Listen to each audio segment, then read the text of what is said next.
All right, welcome to another Mike Reads Reviews. Today we're going to be reviewing F.A. Hayek's The Road to Serfdom. That's Friedrich August Hayek. I do have to start, before I start this review, I'll post a link in this video's description to the edition that I bought. And I got to say about this edition, it's a softcover edition. The font on this thing is microscopic. Even I struggle to read it, and I have absolute eagle eyes when it comes to this sort of thing. So I wouldn't recommend this edition, regardless of how I'm going to whether or not I'm going to recommend the book itself. But this edition is something I would definitely not recommend because it was just brutally hard to get through get past the fact that the font was just. They must have printed this on size 7 font. I don't know if you can see this, but I don't know if it can actually read it. But that's what we're talking about. And you can see my fingernails. I can fit almost 3 lines of text into one fingernail. So I would not recommend this edition. But getting back to the book itself, I'm actually struggling with how I would necessarily review this book and what I honestly think of it. So let's start with just what it is. This book is written by Friedrich August Hayek when he was living in England after he had fled, I think it was just pre-Hitlerian Germany. The book was written in the peak of World War II. I think that his time frame was 1943 to 1946. It's in the introduction, the 65 pages of introductions in this book. So I really love the point that he's trying to make, which is that socialism and fascism, the elements of philosophy that lead you down the road to socialism and the road to fascism, share a similar road to totalitarianism. And that's what he means by the road to serfdom, that there is a shared road to totalitarianism and to dictatorships and to tyranny of your government. And I think he really succeeds in making that point, like really, really well.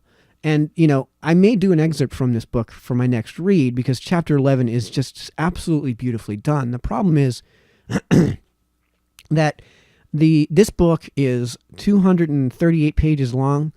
65 pages of it is prefaces, introductions, prologues, etc. And there's more than one of each.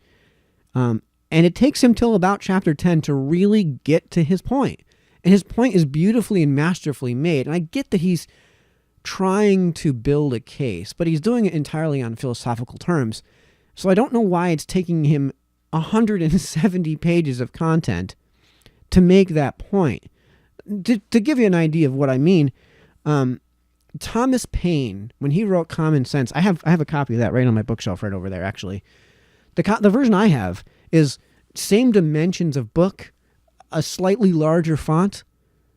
The whole book is like 39 pages long. And Thomas Paine, when he wrote Common Sense, was trying to convince the United States, our brilliant founding fathers, to go to war, declare our independence as a nation, and challenge in war the greatest and most powerful empire to have ever existed up to that point, and was able to do so to a degree which there was almost universal agreement to go to war at that point. It was almost unanimously decided to draft the Declaration of Independence and put at risk the lives of the totality of people living in those 13 colonies at the time. So I love Thomas Paine's Common Sense to a point where I was outright fist pumping through Thomas Paine's Common Sense. And there were parts of this book, and there were parts of The Road to Serfdom where I was doing that. The content is brilliant. This book is one of the most quotable reads I've ever read. And if I was only going on the high points of this book, this would be an easy 10. An easy 10. But I fail to see why it would necessarily take 65 pages of introduction and 10 chapters to get to the point on this matter. I think what he's suffering from is he's trying to do this in as intellectual a manner as possible, and I think this is actually detracting from the actual read, which I'll add is not not easily accessible to the common reader. This is not written in the common parlance the way that, for example, Milton Friedman or Thomas Sowell might write, or even to a much lesser extent, even Adam Smith. Even Adam Smith is an easier read than Hayek's The Road to Serfdom. I wonder if there may have been a loss in translation because Hayek was a native German speaker. He obviously spoke fluent English, but I wonder if there was some sort of loss in translation in that respect, because it seems like he gets to his point in chapter 10 in an extremely circuitous manner that I think if Thomas Sowell were to just go through this book and take the first 10 chapters and pull out the best works and just verbatim copy and paste, this would be a 10. So I think the way I would best describe this book is this is the White Album where you have a ton of really good stuff. Like Dear Prudence, brilliantly written. Like every guitarist dreams to write a guitar part. Like Eric Clapton's performance on While My Guitar Gently Weeps. Absolutely brilliant album. But Revolution 9, Piggies, there's a whole lot of garbage on that album. So if you were to just cut out the garbage and just copy and paste the good stuff, you'd have one album. Instead you'd have a 2-disc album. You'd have a single disc of absolute gold.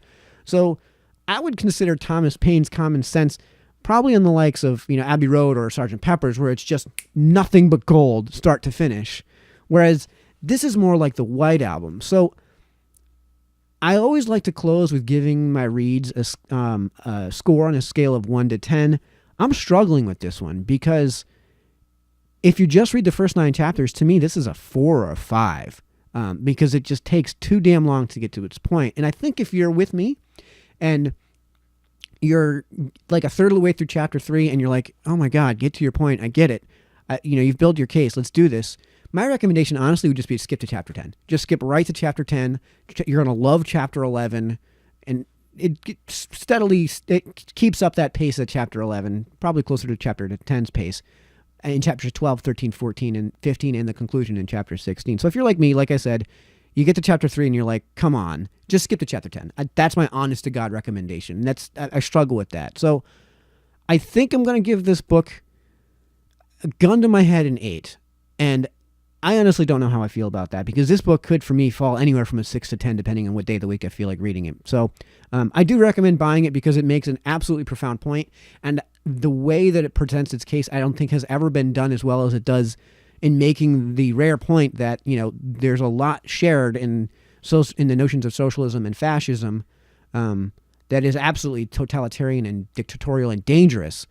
So I definitely would, especially today, recommend this as, if nothing else, a very cautionary read for those who are now openly advocating for outright total governmental control over the means of production in socialism, capital S, rather than lowercase s, to the extent of borderline outright communism, capital C.